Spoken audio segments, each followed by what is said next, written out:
And of course, China was in a mess. It had, the situation had become more and more serious. 중국 공산당이 어떻게 절정당이, 집권당이 됐는가? 그거는 저는 혁명 과정에서 그 중국 인민으로부터 지지를 얻었다고 생각을 합니다.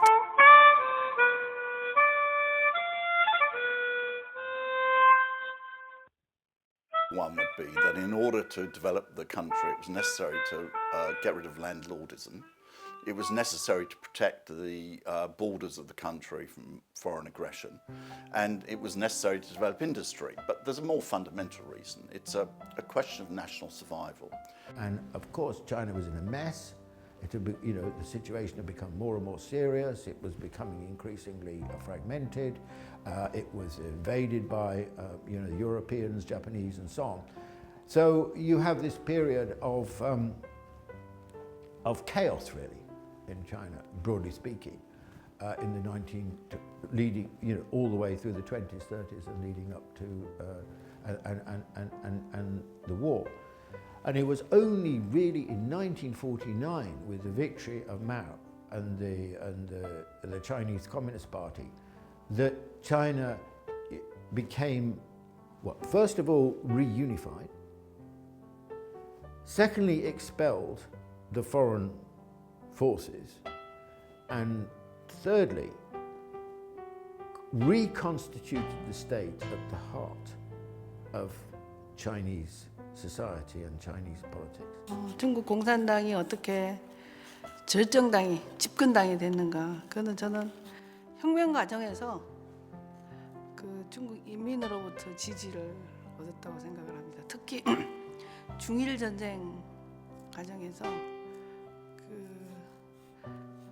일본의 그 항일 전쟁에 가장 적극적으로 공산당이 동참했고, 그 과정에서 중국 국민들의 지지를 얻어내서 최종적으로 최후의 성자가 되지 않았나 생각을 하고요. 그런 점에서 중국 공산당의 그 중국인들로부터 정통성은 혁명을 승리로 이끌었다는 그게 아닐까 그렇게 생각을 합니다. I think the clearest is actually in the struggle against Japan, which is of course the reason why the Chinese Communist Party came to power. The leaders of the Kuomintang cooperated de facto in the situation where they did not see the main thing as to defeat Japan. They deployed their troops against the communists. When Japan was defeated, they appointed collaborators to take over important positions of power.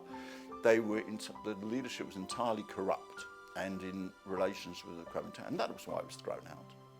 The Chinese Communist Party came to power because it was seen as the only force that could guarantee the advance of China, and that's really the reason more than all the other ones. The heart of what Chinese civilization is about.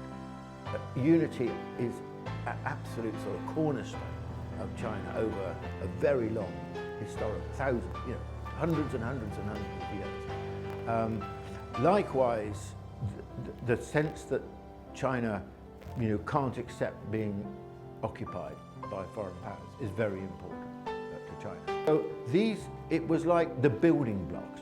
Mao restored the building blocks, if you like, put the modern building blocks in place for China. I think that the 1978 experience was on the shoulders, if you like, of the 1949 transformation. Without the expulsion of the foreign invaders, the reunification of China and the reconstitution of the state, that would not have been possible.